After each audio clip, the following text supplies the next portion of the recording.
자, 우리가 지금 만들려고 하는 사이트입니다.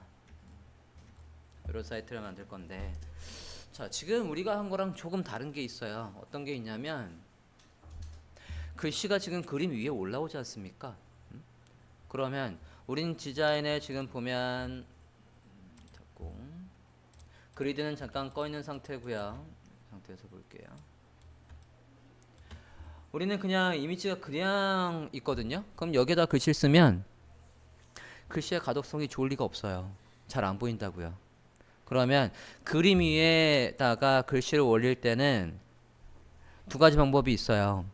글씨를 만약에 지금 이 디자인으로 보면 여기 어두운 부분으로 글씨를 옮기든가 여기다 흰색으로 글씨를 쓰면 잘 보일 거 아닙니까? 그렇게 하든가 지금 센터에 있으려면 그리고 이미지가 브라우저 너비에 따라 고정이 아니기 때문에 그럴 수가 없어요 지금은.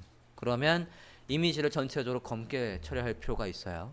그렇다라고 해서 얘 이미지에 가서 여기에 이미지의 어저스트먼트에서 밝기를 조절한다나 그런 걸 하면 안 됩니다. 왜 안 되냐면 여기에 있는 이 이미지의 어저스트먼트에 있는 건 다시 작업을 할 수가 없어요. 그리고 지금 우리가 스마트 오브젝트로 바꿨기 때문에 어차피 안 돼요. 스마트 오브젝트는 스마트 오브젝트 바꾸는 순간 얘를 자르고 붙이는 게 안 됩니다.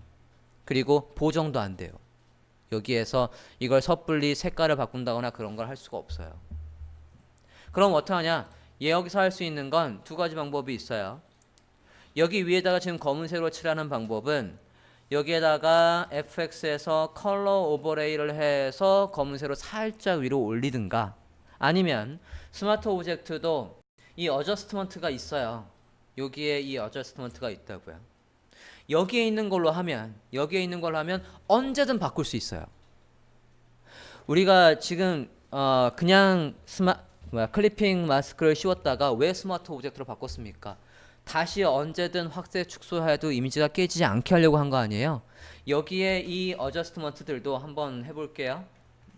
요거 클릭한 다음에 여기 어저스트먼트의 패널을 열어도 되고요. 오른쪽에 이 부분 얘도 똑같은 거예요. 이것도 어저스트먼트 레이어입니다. 얘를 통해서 작업을 하면 언제든 다시 작업할 수 있다고요. 자, 여기 중에서 이걸 클릭했어요. 저는 Brightness and Contrast를 한번 해볼게요. 밝기와 대조를 한번 밟고 볼게요. 그리고 밝기를 낮춰봅니다. 이렇게. 그래서 어느 정도 우리가 원하는 효과가 나왔어요. 그죠? 밝기를 낮췄다고요.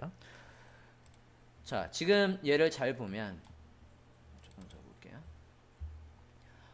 자, 이 브라이트니스는 얘의 위에다가 지금 만들어 줬는데 이 브라이트니스를 더블 클릭하면 요 앞에 있는 더블 클릭 얘를 요 아이콘을 더블 클릭하면 언제든 이 수치를 여러분이 바꿀 수 있다고요.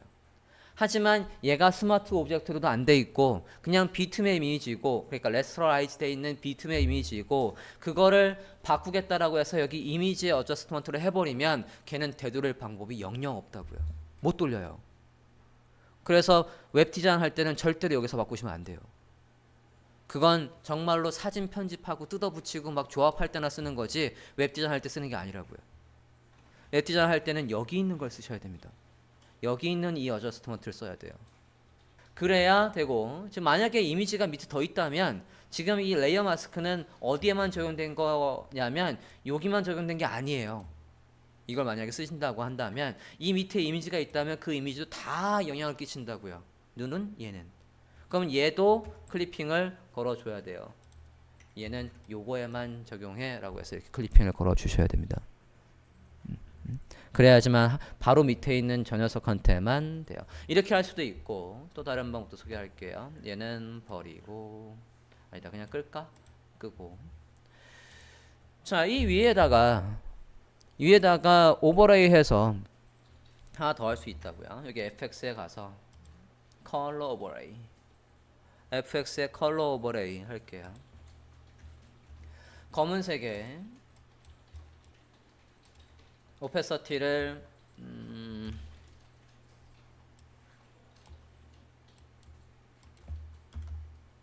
40 정도 합시다. 검은색의 오페서티를 40 블렌드 모드는 바꾸실 필요 없고요. 어차피 여기에 블렌드 모드를 바꿔버리면 나중에 코딩이 안 돼요. 저것마저도 지금 이미지 위에 검은색이 올라오는 것마저도 코딩을 하려고 치면 저게 다 살아있어야 된다고요. 대신에 여기에 블렌드 모드를 어설프게 다른 걸로 바꾸면 그건 코딩으로 구현할 수 없어요. 오케이? 오케이 해놓으면 아까 누구보다 이 어저스트먼트로 밝기를 줄인 것보다는 코딩에서는 이게 더 나은 방법이에요. 컬러 오버레이가. 저건 CSS로 처리를 할 수가 있거든요. 됐습니까? 컬러 오버레이의 검은색의 40% 정도로 했습니다. 이름을 바꾸죠. 레이어의 이름 얘가 헤더의 BG입니다. 여기 레이어를 더블 클릭하시면 글씨 쓸 수 있죠. 헤더의 BG라고 할게요. 위에 건 임시로 만든 거였고요. 네, 이런 식으로 검은색에 40%가 오버레이 되게 해주십니다. 그럼 나중에 저장할 때 쟤는 헤더의 BG, JPG 이런 식으로 저장을 하겠다는 얘기입니다. 자, 클리핑을 걸어 주셨고 레이어 마스크도 했고요. 이제 다음 볼게요. 로고가 나올 자리를 만들어 보겠습니다. 이 타이틀 디자인을 할 거예요. 타이틀을 디자인을 하는데 지금 보면 글씨가 하나하나 다 살아있고 테두리도 있는데 테두리까지도 그림이 아니란 얘기죠. 그림을 해버리면 뭐가 안 돼요? 저 뒤에 이렇게 커지면서 작아지면서 그림 위에 얘가 올라올 수가 없죠. 그렇죠? 그림이라고 한다면 뒤에 뚫려 있는 건 그냥 PNG로 저장하면 되는 거 아닙니까? PNG로 저장하면 확대하면 안 깨집니까? 깨지잖아요. 깨지면 안 된다고요. 그럼 SVG로 하면 안 되나요? SVG로 하면 그건 좀 얘기가 달라요. 그건 확대 축소도 깨지지 않습니다. 스케일러 벡터 그래픽에서 SVG는 일러스트에서 만드는 거 있어요. 그것도 우리가 코딩할 때 배우시게 될 거고 일러스트로 잠깐 소개할 때도 언급을 하겠습니다. 자, 얘를 디자인을 하는데 주안점을 둬야 되는 건 이제 우리가 뭐가 있냐면 가로줄이 있어요. 가로줄에 맞춰서 뭐에 포커스를 두냐면 이 배치에 포커스를 두는 거예요. 얘가 잘 돼 있어야 된다고요. 지금 이 사이트도 보면 이 배치가 이런 식으로 배치가 되어 있지 않습니까? 이런 식도 있고 또는 얘까지 치면은 이런 마른 목골의 안정적인 지금 모양새를 보여주고 있다고요. 얘와 관련되어 있는 다양한 케이스도 다 보여드릴 거예요. 그거는 2차쯤 가서 아마 보여드릴 것 같아요. 자, 위에 타이틀을 만들어 보고자 합니다. 포토샵으로 다시 가볼게요. 헤더에서 작업을 하시겠고요. 폴더 하나 아예 만들고 시작을 합시다. 헤더에 보고 있고요. 로고라고 할게요. 그룹을 하나 만들어서 로고. 아이고. 헤더 안에다가 끌어 넣으실게요. 순서는 로고가 제일 위에 있는 걸로. 로고 안에다가 텍스트와 테두리를 만들려고요. 자, 일단은 테두리가 있어야 그 안에다 글씨를 배치하기가 쉬울 거니까 사각형을 만들어 볼게요. 자, 사각형은 어떻게 만들 거냐면 두 줄을 쓰는 거로 만들 거예요. 그러니까 그리드를 살짝 켜보면 우리가 두 줄은 지금 몇 정도가 될 것 같냐면 한 줄이 34니까 그죠? 두 줄은 68이겠네요. 그죠? 68의 높이를 만들겠다고요. 여기에서 위에 두 줄 떨구고 여기에 이 정도 크기로 로고를 만들겠다고요. 너비를 드릴게요. 대략.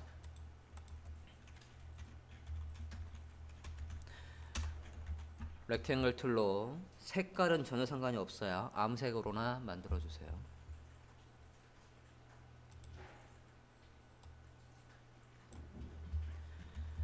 로고라는 그룹이 선택되어 있는 상태에서 렉탱글 툴로 190에 68짜리 이렇게 만들어 주십니다.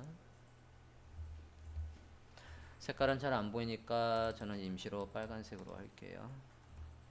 위에서 두 줄 떨군다고 했으니까 이동 툴을 선택을 하시고 또는 얘가 선택된 상태에서 컨트롤 눌러도 돼요. 위에 두 줄 떨굴게요. 세세한 건 키보드의 방향키로 살짝 위아래로 움직이시면 되겠어요.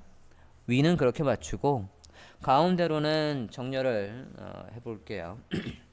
누구랑 같이 선택하고 백그라운드랑 같이 선택을 하시고 요 백그라운드랑 같이 선택을 하고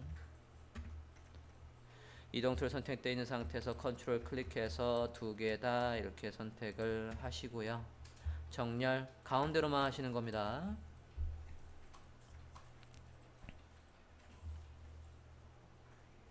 백그라운드랑 지금 만든 사각형이랑 같이 선택을 하시고 센터 하실게요. 이동 툴에 선택되어 있는 상태에서 상단에 센터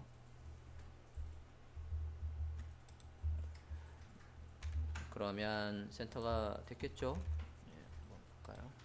이렇게 해서 화면 중앙에 있게끔 해주십니다.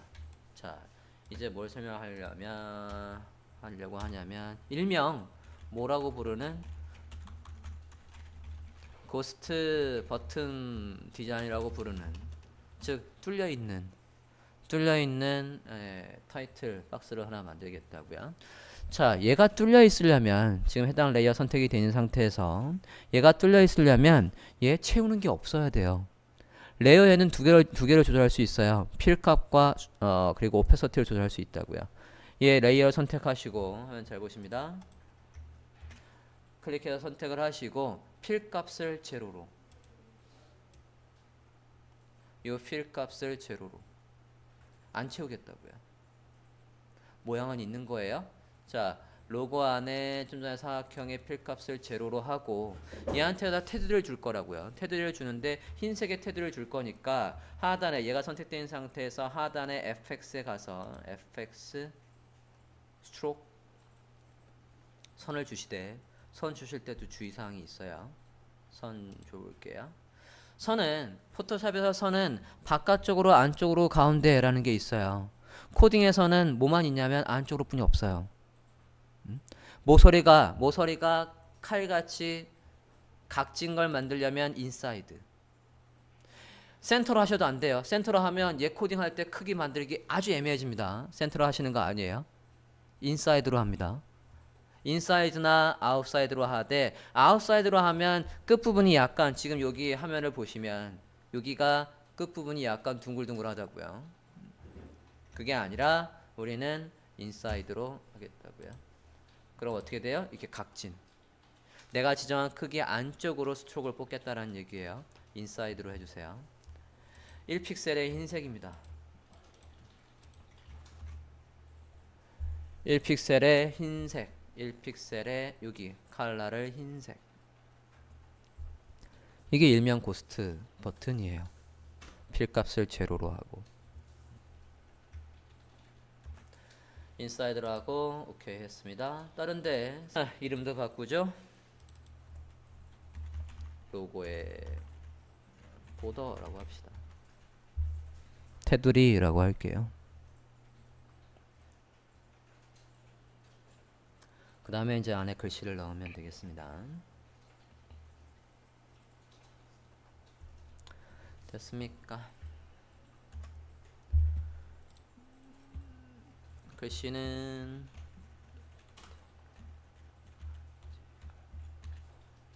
LTLIJRNL 또는 화면과 같이 타이핑 하셔도 되고요. 이 사이트에서 이렇게 카피하셔도 된다고요.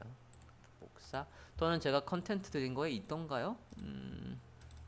컨텐트 드린 거에는 없군요. 네, 본문에 텍스트만 드렸네요. 자, 얘를 쓰실 때 자, 지금 제가 대문자로 안 쳤어요. 대문자를 타이핑한 게 아니라 소문자로 쳤다고요. 자, 디자인에서는 완료본을 보면 대문자인데 왜 대문자로 안 치고 소문자로 칠까입니다. 자, 일단은 여기에다가 글씨를 대문자로 한번 써볼게요. 그냥 뭐 ABC라고만. 자, 지금 제가 누굽니까?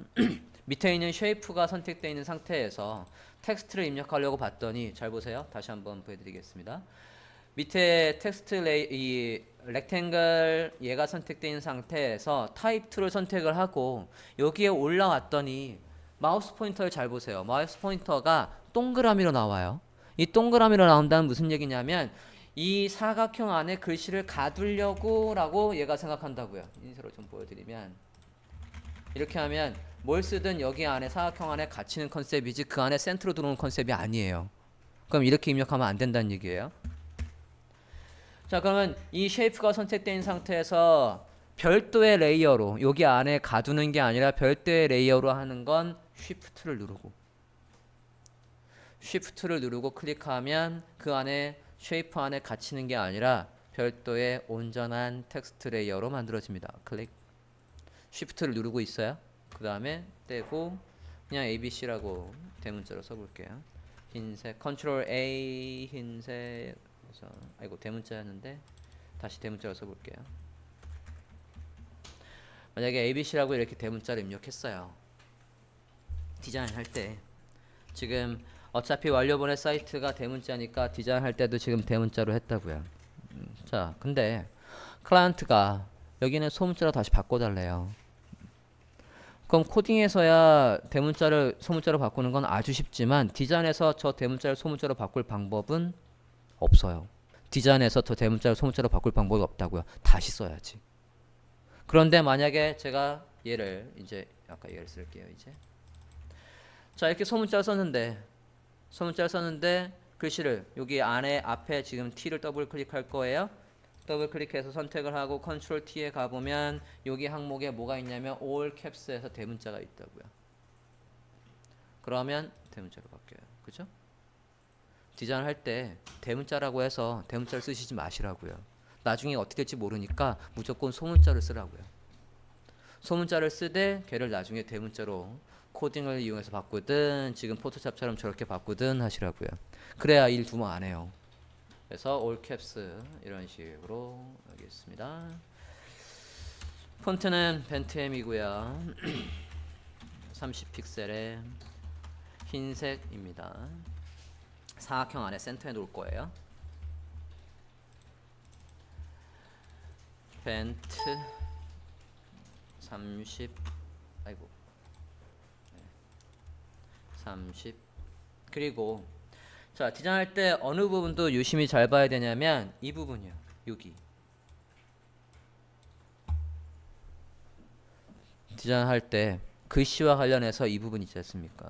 이 부분에 여기가 지금 샤프로 되어 있는데 스트롱도 있고 뭐 스무스도 있어요. 그런데 코딩할 때 구현할 수 있는 건 뭐 안티알리아싱을 CSS에서 킨다라고 하면 스무스 정도밖에 구현이 안 돼요. 그리고 또 하나 뭐가 있냐면 난도 있어요. 난. 그럼 난은 언제 쓰는 거냐? 스무스는 그냥 보통 샤프는 쓸 일이 별로 없습니다. 그냥 그대로 두고 그냥 코딩을 해도 쟤랑 똑같이 나오진 않아요. 약간 부드럽게 처리를 해주고 싶으면 스무스 정도 쓰시면 될 것 같고요. 난을 쓸 때가 있어요. 얘가 이렇게 쓰면 이 모서리가 되게 투박하거든요. 근데 얘를 꼭 쓸 때가 한 군데 있어요. 어떤 때냐면 네이버에 가보시겠습니까? 난을 언제 쓰는지 설명해 드릴게요. 그 외에는 샤프든 스무트든 뭘 써도 상관은 없어요. 난 여기에서 이 네이버 화면에서 난으로 만약에 이 페이지를 그대로 포토샵으로 옮긴다면 얘들은 스무스나 샤프나 뭐 그런 걸 쓰시면 돼요. 어느 부분이 난이냐면 이 부분. 저 부분이 난이에요. 지금 글씨가 각져 있지 않습니까? 얘한테 어설프게 블러가 그런 거 하나도 안 들어가 있어요. 쟤는 폰트 사이즈 12에 좀 전에 그 스타일이 난이라고요. 만약에 여러분이 사이트를 구현하는 거에 정말 아무 코딩도 안 하고 그냥 글씨 그대로 날로 나와야 되는 텍스트가 있다라고 한다면 그 텍스트는 난으로 하시는 거라고요. 그것도 이 난도 어느 사이즈에서만 이쁘냐면 12픽셀에서만 이뻐요. 그거보다 커지면 아주 볼상사나집니다. 안 이뻐져요. 저거보다 작아도 그래요. 그래서 네이버와 다음에 폰트 사이즈가 가장 작은 폰트 사이즈가 12인 거예요. 됐습니까? 나는 요때만 쓰실 일이 있어요. 다른 데는 쓰실 일이 없습니다. 그럼 다시 우리 텍스트는 뭐 샤프든 스무스든 저는 샤프로 그냥 넣었어요. 자, 요 사각형 안에 이 글씨가 정확하게 센터에 있게끔 해보시겠습니까? 저 사각형은 움직이지 말고요. 사각형은 이미 자리를 잡아놨잖아요. 사각형은 움직이면 안 된다고요. 사각형은 움직이지 않고 저 글씨만 정확하게 가운데 있어야 된대요. 정렬을 한번 해보시겠어요? 밑에 요 사각형이랑 위에 텍스트랑 같이 선택을 했고 정렬 센터 이렇게 해도 오고요. 그죠? 만약에 이렇게 했을 때 얘도 같이 틀어지는 경우도 있어요. 이 사각형도. 그러면 그 다음에 정렬하는 방법이 뭐가 있냐면 다시 뒤로 돌릴게요. 자, 이번에는 밑에 걸 선택을 안 해요. 안 하고 뭐 할 거냐면 선택 여형만 만들 거예요. 글씨가 선택돼 있어요. 지금 저는 텍스트가 선택이 돼 있다고요. 이 상태에서 지금 이동 툴이 선택돼 있는 상태, 이 이동 툴, 무브 툴이 선택되어 있는 상태에서 밑에 있는 요 썸네일, 이 썸네일을 컨트롤하고 컨트롤 누르면 지금 이렇게 마키 툴 선택력이 나오죠. 클릭을 해요. 그러면 밑에 선택력이 만들어졌죠. 정렬은 뭐를 통해서도 할 수 있냐면 선택력을 기준으로 해서도 할 수 있다고요. 메뉴로 치면 메뉴의 레이어에 가보시면 얼라인을 뭐에 맞춰서 메뉴 얼라인 레이어의 얼라인을 뭐에 맞춰서 셀렉션 선택력에 맞춰서 이렇게 할 수 있다라고 나와 있어요.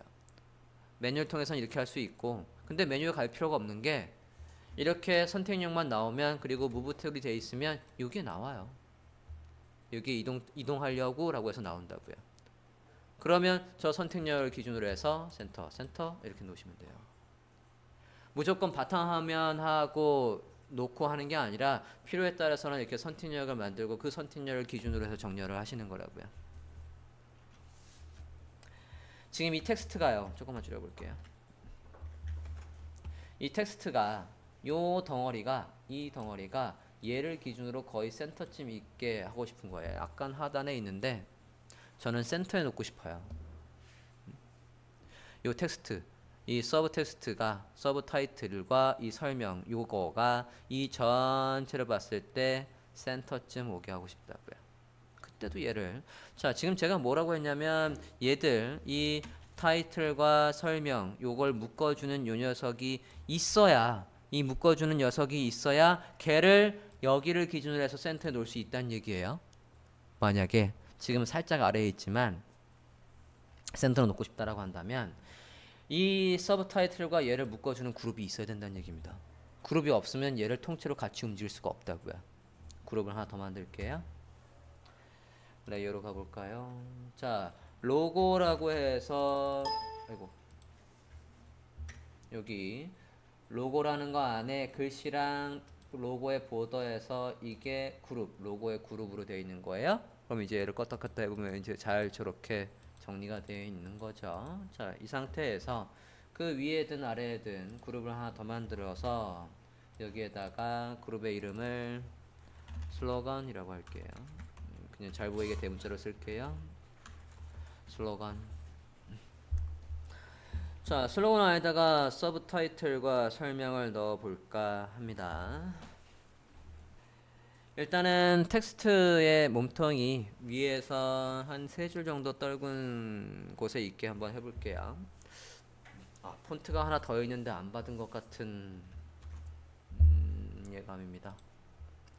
이게 구현이 안 돼 있었구나. 지금 원료본에 얘가 제대로 구현이 안 돼 있는데 저 앰퍼샌드는 저 폰트가 아니에요.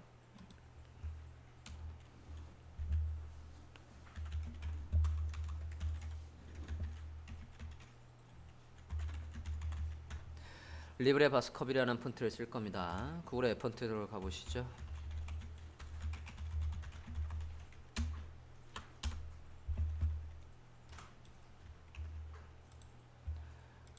리브레만 치면 아마 나올 거예요.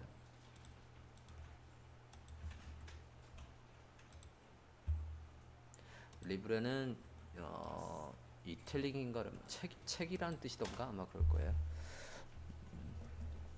찾았습니까? libre 얘만 치면 돼요. libre. 바스커의 V가 아니라 B네요. 네, B. 리브레라고 해서 검색을 하시면 이 폰트를 쓸 거라고요. 검색된 거에서 리브레 바스커빌 추가할게요. 추가. 자, 그러면 잠깐 벤템은 빼고 이거 하나만 다운로드 할 거니까 리브레가 선택된 상태에서 다운로드 합니다. 쭉 푸실게요.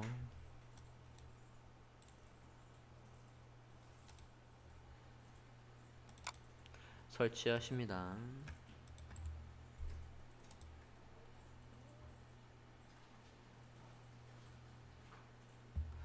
메이비 포토샵을 다시 열어야 될 걸로 예상이 되는데 한번 테스트를 해보고요. 앰퍼샌드의 모양을 재료 바꿀 거니까 앰퍼샌드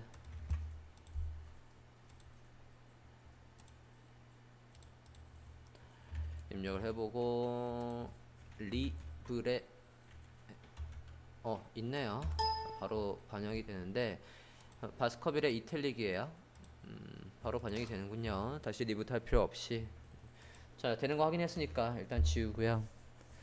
자, 타이틀을 만들어 볼게요. A Little Journal on Creative 해서 타이틀이 있대요. 텍스트는 자, 텍스트를 카피하셨으면 자, 폰트 사이즈와 크기 드리겠습니다. 벤트햄이고요. 60픽셀. 그리고 저 줄과 줄 사이의 간격은 72 정도 하겠습니다. 포토샵으로 치면 리딩이에요. 줄 높이. 그리고 가운데 앰퍼샌드 부분만, 이 부분만 폰트가 리브레 바스커빌입니다. 리브레 바스커빌의 이탈릭으로 해주세요. 볼까요? 위치는 다 한 다음에 할 건데, 주의점. 자, 지금 텍스트를 입력을 할 때에 주의점이 있어요. 텍스트를 입력을 할 때에 지금 얘가 분명히 패러그래프예요. 이게 패러그래프라고요. 그러면 이렇게 줄였을 때에 넘치면 아래로 자연스럽게 내려올 게 나중에 코딩을 하겠다는 얘기예요. 그러면 지금 우리가 이 디자인을 할 때도 얘는 만약에 그냥 타입 툴로 그냥 콩 클릭하고 글씨를 쓰시면 안 된다고요. 이건 패러그래프이기 때문에 어떻게 해야 돼요? 드래그해서 해야 된다고요. 여기에서 슬로건이 선택되어 있는 상태에서 일단은 우리가 아까 가이드 잡은 게 있어요. 여기에서 이만큼의 가이드를 잡은 게 있으니까 드래그를 여기서부터 여기 끝까지 할게요. 드래그해서 이렇게 패러그래프를 만들어 주셔야 된다고요. 간혹 보면 포토샵을 디자인할 때 여러 줄인데도 불구하고 끝에서 엔터를 치시는 분들이 있어요. 지금 이렇게 드래그를 안 하고 만약에 얘를 다시 한번 텍스트 좀 복사 좀 하고 이걸 쓸 때에 포토샵에서 이렇게 그냥 제가 지금 드래그를 하지 않았죠. 클릭하고 그냥 붙여넣기 했다고요. 잠깐만요.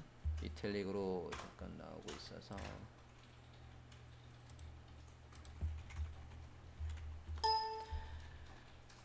때문이 아니고 자, 여기에서 다음 줄로 넘기는 거야 라고 해서 이렇게 해서 엔터를 치고 디자인 하시면 안 된다고요. 왜냐면 코딩할 때도 저렇게 안 할 거거든요. 코딩할 때도 어떻게 돼야 돼요? 코딩할 때도 넘치면 지금 PC에서는 크리에이티브 다음에 다음 줄로 넘어가 있지만 줄어들면 이렇게 돼야 되거든요. 그러니까 디자인할 때도 얘가 큰 의미는 없지만 그래도 패러그래프로 해서 얘를 이렇게 줄여버리면 이렇게 해서 엔터해서 해버리면 무슨 문제가 생기냐면 이걸 나중에 모바일 디자인을 한다고 쳐요. 모바일 디자인으로 가면 더 좁은 화면에서 아까처럼 이렇게 디자인을 해줘야 되거든요. 그러면 여기에서 또 엔터를 이번에는 또 어디서 엔터가 있는 거야 라고 해서 여기에 온 다음에다 엔터 이런 식으로 하는 게 아니라고요. 브라우저 너비가 어떻게 될 줄 알고 거기에 맞춰서 이렇게 되든 아래로 내려오는 이렇게 자연스럽게 되려면 디자인할 때부터도 얘도 패러그래프로 되어 있어야 된다고요. 이렇게 하시면 안 되고 패러그래프로 여러 줄이 너비에 따라서 나중에 높이가 바뀔 가능성이 있는 텍스트들은 패러그래프로 붙여넣기. 그래서 얘가 자연스럽게 넘어가게 어떻게 해줘야 돼요? 여기에서 지금 제가 한 줄로 입력을 했는데 지금 얘 너비를 줄이면 되는 거 아닙니까? 그렇다고 해서 얘를 너비를 여기 끝에서 이렇게 해서 줄이는 것보다는 그럼 또 가운데로 또 맞춰야 되는 거 아니에요? 그게 아니라 Alt를 누른 상태에서 이렇게 줄이면 중심점을 가운데로 놓고 줄일 수가 있다고요. 그래서 크리에이티브 다음에 줄어들게끔 이렇게 해주면 되겠죠. 너비를 줄일 때. 그러고는 가운데 정렬이니까 컨트롤 A 하고 이렇게 가운데 정렬 했다고요. 폰트 사이즈가 몇이라고 했죠? 60이래요. 60. 벤템의 60이랍니다. 레귤러고요. 그리고 지금 이 줄 높이가 너무 짧지 않습니까? 71에요. 컨트롤 T 해서 줄의 높이 이 리딩 여기 리딩을 72로 넣죠. 어차피 조절을 다시 했어야 되겠네. Alt 잡고 조금 너비를 줄여서 늘려서 크리에이티브 다음에 다음 줄에 넘어갈 수 있게끔 이렇게 조절을 해주실게요. 가운데 앰퍼샌드 부분만 리브레 이탈릭이에요. 리브레 L-I-B-R-E 네, 바스커빌의 이탈릭입니다. 이렇게 그리드를 켜고 위에서 3줄 정도에 있게 할게요. 하나 둘 셋 해서 몸통이 있게끔.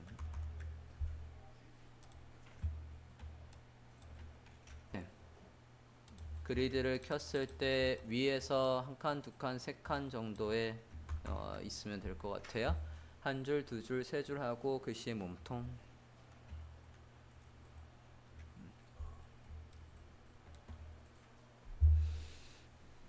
우리가 잡은 가이드에 양옆으로 살짝만 삐져나와 있는 정도예요. 그렇게 하면 사이즈랑 위치랑 잘 맞으시는 걸로 보시면 되겠습니다.